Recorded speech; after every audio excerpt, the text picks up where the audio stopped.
It has been a while since we had a good trophy road push while going through some story time, so why don't we go straight into that? I had something that I've been wanting to tell you guys for a while, but I just didn't know when was the right time to tell it, and I'm sitting here thinking, what do I tell today? What kind of story should I tell? Because I feel like I haven't told one in a while. I feel like for all the new viewers, if you're going to click on a random video and it's me just yapping about absolutely nothing, you're not going to be that engaged. So I'm going to tell my most engaging story now. Oh, this dude's letting me get into 11 point. I don't really care. Like, I was going to beat you anyway, cat snap. But so here's the story as it goes. I was a sophomore in high school, and at this point, you know, the party life and everything like that is starting to become a little bit alluring to the young impressionable mind. You know what I mean?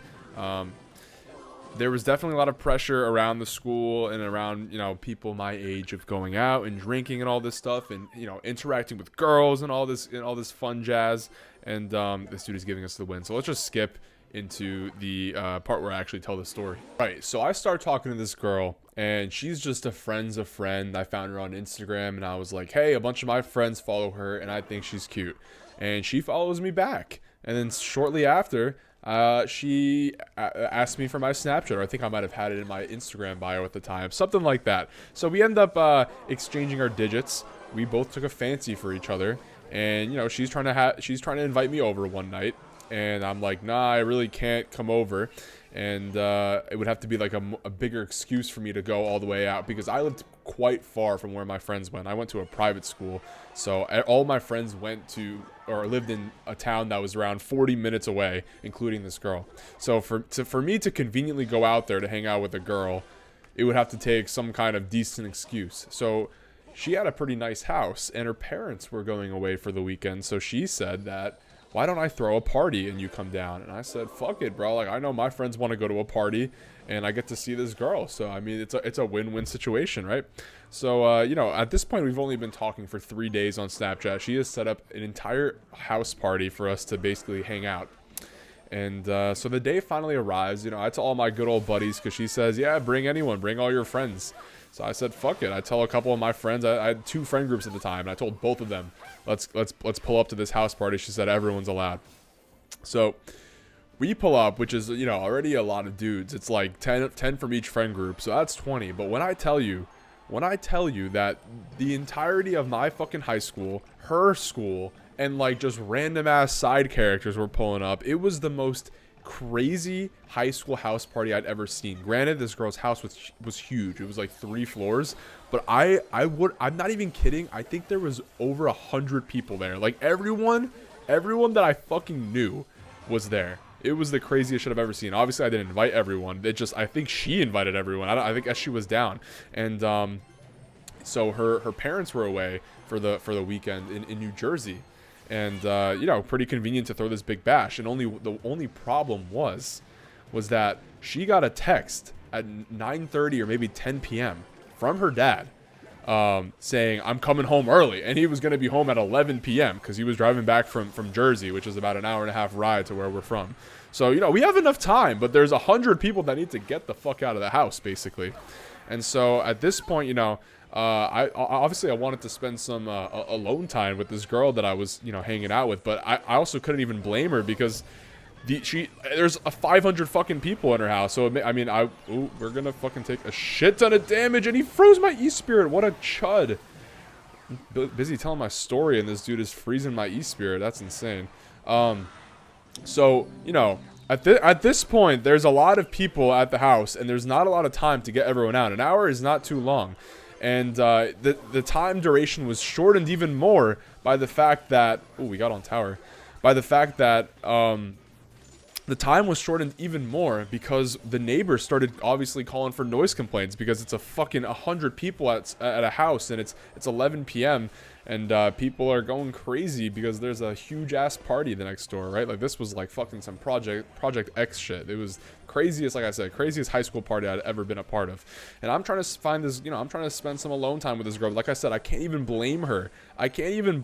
For not, you know, giving me the time of day and hanging out with me, because, dude, if I had 100 people in my house, I would be trying my best too. And I know there was some destruction in the house. I think some of her fucking like house was getting torn up. Like, I don't know if it was maliciously or not, but there was definitely some people fucking up her house. I mean, unfortunate that you know. That's why you can't have a party like that, because you can't trust random ass people at your house. You can never trust randoms. Oh shit. Okay, we're good. So that was happening. Cops are eventually called. There's a noise complaint called in, and so the cops finally show up, and they show up right at the front door. And at this point, we're already trying to kick everyone out. I'm trying to do my due diligence as the dude, because I felt slightly responsible for the entire event even occurring, because I feel like the event was low-key planned for like me and her to hang out. So I kind of felt responsible, and I definitely assisted in the process of kicking everyone out. And so everyone at this point is kind of leaving. Cops finally show up. They're at the door. They're saying, hey, you know, there's underage drinking in here. Everyone has to get out. Everyone's drunk, so they see cops and they're like, let's fucking run. Like, they're all trying to run away because everyone's dumb and thinks that they're going to get arrested when the cops are just trying to, you know, do their job and address a voice complaint. But here's when the story gets even crazier. I'm staying behind because I felt, like I said, I felt like some obligation to, because this girl had basically thrown this insane party just for the sake of me and her hanging out, and we barely hung out. So I felt like I owed it to her for me to help out, clean up a little bit.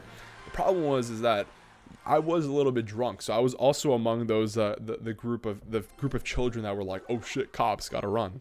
So when I see cops walking through the door, and at this point it's just me and her and a couple other people, I'm like, oh shit, I gotta get out of here. You know what I mean? Like, I don't want any problems with this. So, you know, I'm slowly starting to back away, and I kind of make a little sneak exit out of the back. Just, you know, not that they were even questioning me. I think I was just paranoid because I was a 16-year-old that had like two beers, and thought I was like hammered or something. And so we're playing another freeze user. That's insane. So what ends up happening is I start to get super paranoid. I leave through the back. I see everyone is starting to leave, and everyone's running in the opposite direction from the house, and from the opposite direction of the cop cars that are pulled outside of the house. And the opposite direction is towards a golf course, a privately owned golf course, like a golf club. And everyone is hopping over the fence of the golf course, not even in any attempt to be disruptive to the golf course itself, but more so as in just to get away from the cops.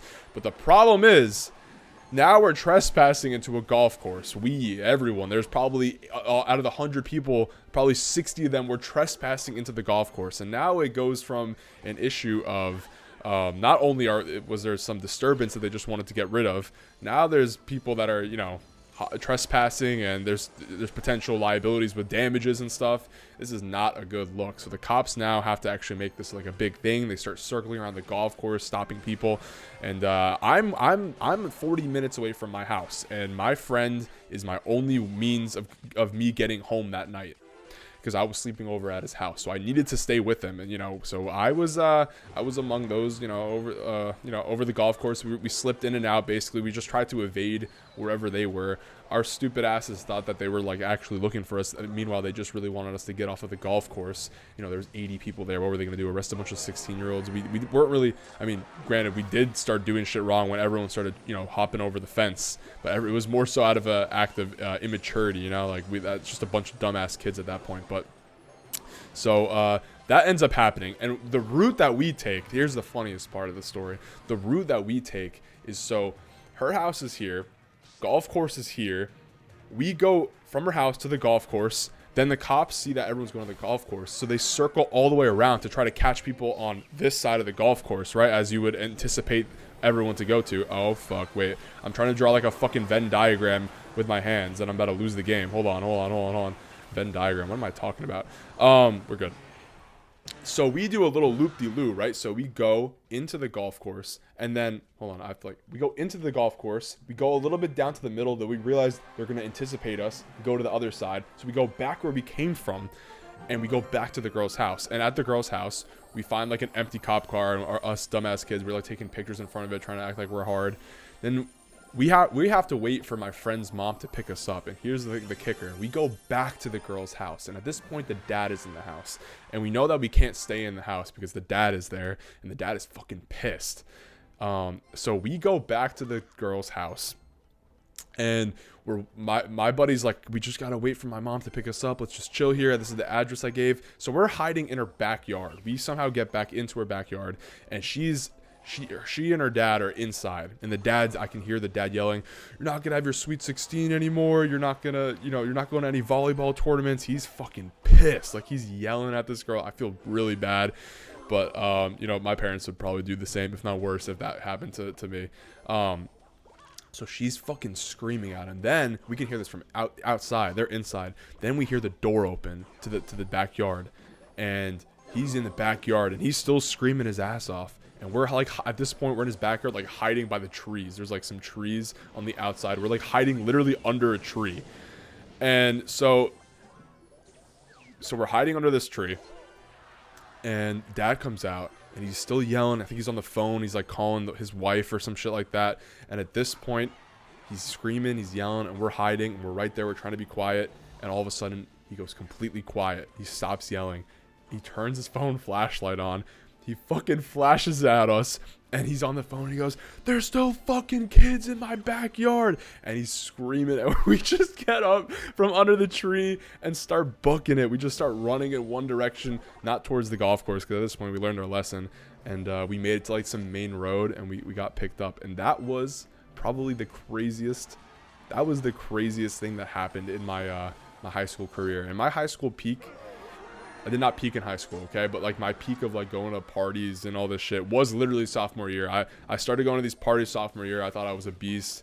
And then I realized pretty shortly after that the satisfaction of it all is pretty short-lived. So that's when I stopped doing it, shortly after my sophomore year of high school. I guess we have another dude that gave up. We're just too good today. We're yapping about 15, 16-year-old me, running around like an idiot around a golf course. But that was fucking crazy. That was crazy. But in the end, and at the end of the day, like in the moment, it felt so surreal because it was like you're just running around and it's like this crazy huge event. And you look back on it, you kind of feel bad for the cops. They're just like, all right, we gotta like shut down this like party, whatever. There's a bunch of kids, just tell them to all go home. And these dumbass kids don't realize that they just like put themselves into so much more trouble because they jumped over the fence because they thought they were in trouble to begin with. Like, not that anyone, I'm pretty sure no one really got in trouble anyway. They just wanted to get everyone off of the golf course. Like, these dudes weren't like stickling to like, arrest anyone. I mean, at the end of the day, what could they really have arrested us for? Like trespassing, sure, but there were so many people trespassing that it was more so just an unfortunate thing for the cops that everyone the party that they were shutting down was right next to a golf course, and all these drunk ass kids, were stupid enough to jump over the fence. And then, I mean, the rest is history. That's the story I wanted to tell for a while, but I didn't know if I should tell it. But you know what? Now I did, and I'm kind of happy I told it, because that's one of my fun. I like telling that story. That's a funny one. That's one of my finer stories, I would like to say. Wow, that one skeleton went crazy. But yeah, that was when I was a stupid kid.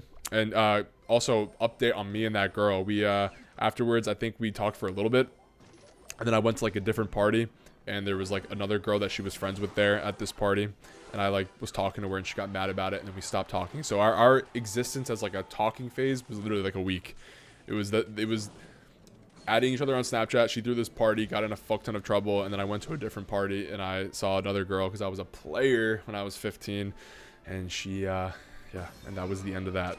What a fucking time to be alive, though. That was the most chaotic times of my life. And then I mellowed out like crazy. I'm not that kind of guy anymore. I'm much more chill as it is now. I'm like a mellow dude now. You can ask all my friends in college. I'm not a drinker. I'm not a partier. But dude, when I was 17, dude, that's when like peak, what's it called? Peer pressure was a thing. It wasn't even peer pressure though. You know what it was? I had a girlfriend going into sophomore year, and I think I've talked about this on this channel before, but I had a girlfriend going into sophomore year, and I was the biggest goody two-shoes ever, and I was happy. I was in such a great relationship, and we broke up inexplicably, and that shit broke my little ass heart, bro. I was heartbroken by the fact that we had ended things. And you know how I came back from it? I completely turned my back on my goody two-shoe ways, and I was like, fuck, if she doesn't like me at my goody two-shoes best, I guess I gotta turn into my player badass version. I gotta evolve into the Chad I was meant to be. And that's literally why that entire phase of my life happened. And then pretty shortly after, I was like, this is so pointless. And that's why I feel like I matured early, because when I talk to a lot of people like my age, a lot of them didn't like start drinking until they were like seniors in high school. Like, I know there's a lot of people that drank earlier than me. I was definitely not the first to drink, or like among the first, but I know a lot of people were like a lot of people had, everyone starts their life and their maturity and their different like foolish shit they did as kids at different rates. And I feel like mine was pretty early, and I had already had like established an existence that like I didn't want to be that guy. And then I low-key was that guy for a little bit, and it kind of snapped me right out. And now ever since, I've just been like a fucking monk. I don't touch anything. But that's it for the video. If you guys were new and you enjoyed that kind of content, please subscribe. I appreciate you all so much. Peace.